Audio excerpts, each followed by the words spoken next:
Bedtime stories made for you by Diggy and George. Rumpelstiltskin. There was once a miller who had a very beautiful daughter.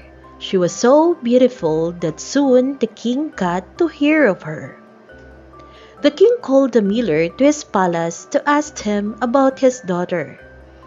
Now the miller was a very silly man. He thought that it wasn't enough to be both beautiful and clever, so he boasted to the king. "My daughter is not only beautiful and as bright as the button," he said, "but she can spin straw into gold." The king was amazed. "Bring her to the palace at once," he ordered, "and if you are telling the truth, she shall become my wife." The miller took his poor daughter to the palace, and that night the king took her to a room full of straw and said, "Spin this straw into gold by the morning, and prove that your father was not lying." And he locked the door behind him. Of course, the poor girl had no idea how to spin straw into gold, and she began to cry. Just then, she heard a voice. Standing in front of her was a tiny little man. "Why do you cry, miller's daughter?" he squeaked. "Because I have to spin the straw into gold by morning, and I have no idea how to do it," she sobbed. "What will you give me to do it for you?" "My necklace," said the miller's daughter. And bish bush, the straw was turned into gold in the twinkling of an eye. When the king unlocked the door the following morning, he was very pleased. "Wonderful," he cried. "Tonight you can spin me twice as much gold." That night, he shut the poor miller's daughter into an even bigger room full of straw. Once again, the little man appeared. "What will you give me if I spin this straw into gold?" he squeaked. "My ring," said the miller's daughter. And bish bush, the straw was turned to gold in the twinkling of an eye.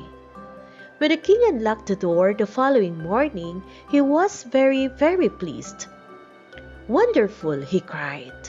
"Now you can spin me 3 times as much gold, and if you do this, I shall marry you, and you'll never have to spin again." As soon as she was alone, the little man appeared again. "What will you give me if I spin the straw into gold?" he squeaked. "Alas, I have nothing left to give," wailed the miller's daughter. "Then promise me your first child when you are a queen," he squeaked. The poor miller's daughter thought hard. Why, that might never happen, she thought, so she agreed. The king was thrilled with his gold and kept his promise. They were married the next day, and a year later, the queen gave birth to a beautiful baby boy. She was so happy with her baby that she had quite forgotten her promise to the little man. But one day, he came to her room and demanded that she give him her baby prince. She offered gold, jewels, half the kingdom, but he would not budge. The poor queen started to cry and feeling just a little sorry for her.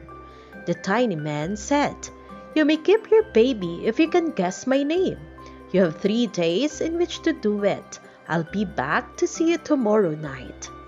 The queen spent the whole night writing lists of all the names she knew, and the next morning sent the messenger out to gather all the names that he could find.